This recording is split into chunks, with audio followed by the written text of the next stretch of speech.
Well, I think both parties are missing the boat. I think that Democrats historically have been good on civil liberties, not so good of late. Republicans historically have been good on dollars and cents, not so good of late. I think that I crush Obama when it comes to dollars and cents. I think I do better than Obama when it comes to civil liberties. I think I crush Romney when it comes to civil liberties. And I think I do better than Romney when it comes to dollars and cents. I think the majority of people in this country are fiscally responsible and socially accepting. I'm in that category. I am speaking with a broad brush, but I'm in that category, and I think people in this country are in that category, and that they're not being represented by either of the two old parties. Now, you just made a point. You crush Mitt Romney on civil liberties. Can you explain how you crush him, or on what civil liberties? Well, repealing the Patriot Act, the surveillance that's happening, a woman and her right to choose, immigration policy. The ACLU did a report card on all the presidential candidates in December, and 24 Liberty Torches was a perfect score. Mitt Romney and Rick Santorum had 0 Liberty Torches out of 24. This is the ACLU, and this is a group dedicated to civil liberties. This is a group dedicated to the first 10 amendments of the Constitution, the Bill of Rights. They gave Mitt Romney a 0. Newt Gingrich had 4 out of 24. President Obama had 16 out of 24. Ron Paul had 18 out of 24, and I had 21 out of 24. I was their high score.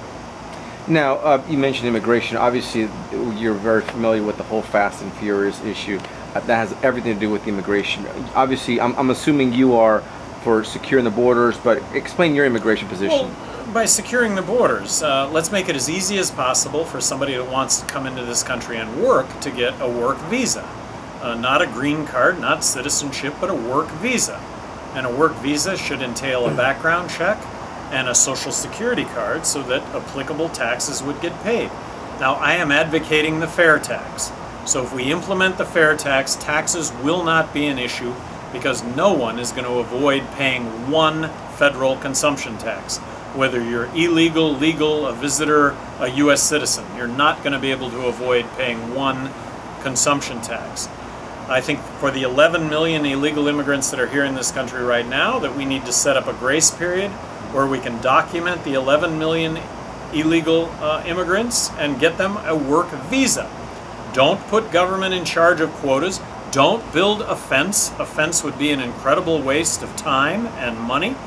And let's understand border violence as being a big contributor to the whole negativity surrounding immigration.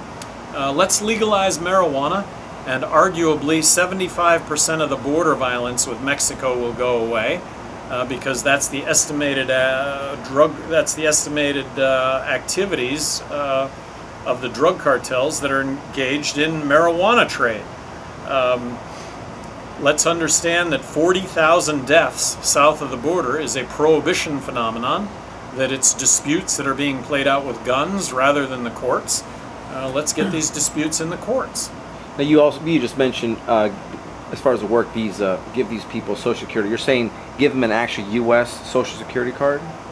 Well, give them a way to be able to pay taxes. Now, like I say, I am advocating the fair tax. I'm advocating doing away with income tax, corporate tax, IRS, withholdings from your payroll check. Homeland Security. And replacing it, well, I would look to abolish Homeland Security, but when it comes to tax policy, I think implementing one federal consumption tax, I think does away with half of Washington lobbyists. I think that it's cost neutral over a very short amount of time. I think that it really is the answer when it comes to our exports, making our exports 23% more competitive. And it's really the answer when it comes to jobs, because in a zero corporate tax rate environment, if the private sector doesn't create tens of millions of jobs, if manufacturing all around the planet doesn't come back to the United States, there's nothing we can do to make that happen. But that would make it happen.